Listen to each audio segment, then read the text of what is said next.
Every Bobcat machine requires regular grease lubrication for optimum performance. Grease points will vary depending on the mower model. For example, the deck lift rock shaft fitting may be under the seat or may be on the side of the machine.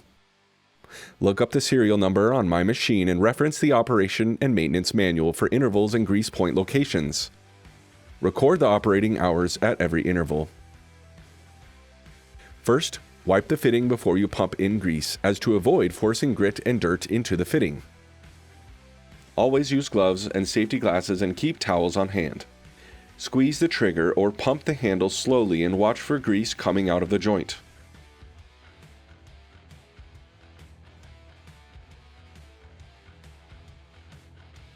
Use good quality lithium-based multi-purpose grease. Only 1 to 3 pumps are needed. Do not over-grease or push too hard, as this can damage the seals.